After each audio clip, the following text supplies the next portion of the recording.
माननीय अध्यक्ष महोदय, माननीय सदस्य ने शिक्षकों को लेकर के सबसे पहले जो सवाल पूछा है उस संबंध में मुझे जानकारी देनी है, आपके माध्यम से सदन को अवगत कराना है कि जो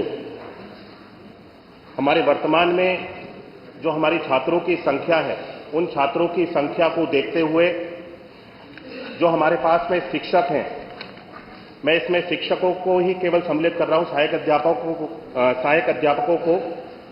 इसको जो हमारा छात्रों का और जो पीटीआर होता है छात्रों का और शिक्षक का जो रेशियो है, वर्तमान की छात्र संख्या को देखते हुए और वर्तमान के हमारी शिक्षकों की संख्या को देखते हुए हम 1:30 होना चाहिए, जो कि प्राइमरी स्कूल्स में, उसको हम लोग पूरा करते हैं। और शिक्षा मित्रों को अगर हम इसमें सम्मिलित करते हैं तो शिक्षा मित्रों को इसमें सम्मिलित करते हुए 1:22 का रेशियो हम पूरे प्रदेश में अपने छात्रों के अनुपात में शिक्षकों को जो संख्या है उसके बराबर हम इसको पूरा कर पाते हैं। तो मुझे वर्तमान में अभी जब शिक्षकों की आवश्यकता उत्तर प्रदेश सरकार को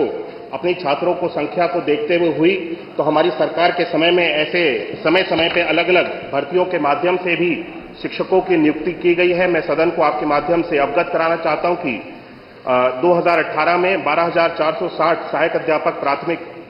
भर्ती की प्रथम चरण में 5,948 शिक्षकों को नियुक्त किया गया था। 2018 में 68,500 सहायक अध्यापक भर्ती में 45,567 शिक्षकों को नियुक्त किया गया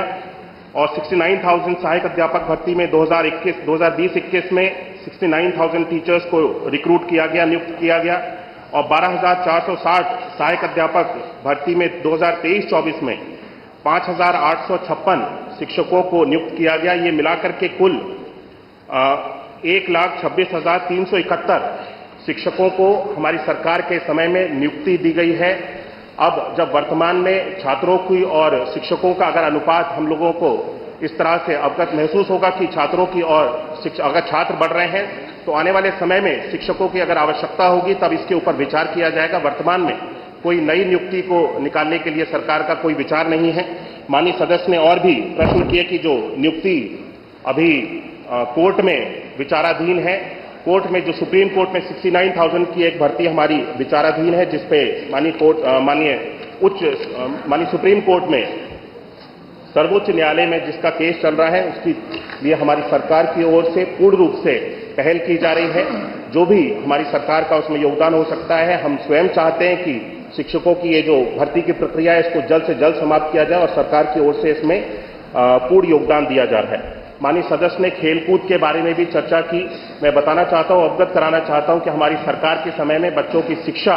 के ऊपर तो हम लोग ध्यान दे ही रहे हैं, लेकिन बच्चों के ऑलराउंड डेवलपमेंट में खेल का भी बहुत बड़ा योगदान है। हम समय समय पे प्रदेश स्तर पे, जिले स्तर पे अलग अलग प्रतियोगिताओं को ऑर्गेनाइज कराते हैं, जिसके लिए यहां से धनराशि की व्यवस्था भी की जाती है और हर एक विद्यालय में बच्चों को खेलकूद के उपकरण को भी उनको उपलब्ध कराने के लिए भी हर विद्यालय को अलग से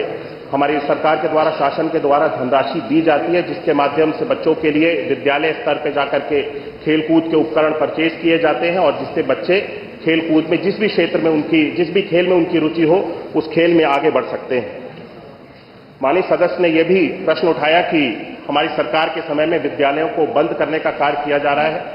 मैं याद दिलाना चाहता हूं कि 2017 से पहले उत्तर प्रदेश में परिषदीय विद्यालयों की जो स्थिति थी वो किस तरह की स्थिति थी। बच्चों को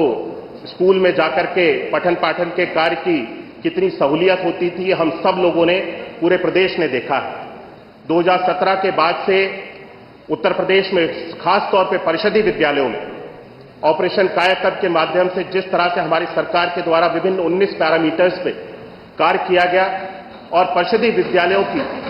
एक तरह से पूरे प्रदेश में तस्वीर को बदलने का कार्य किया गया।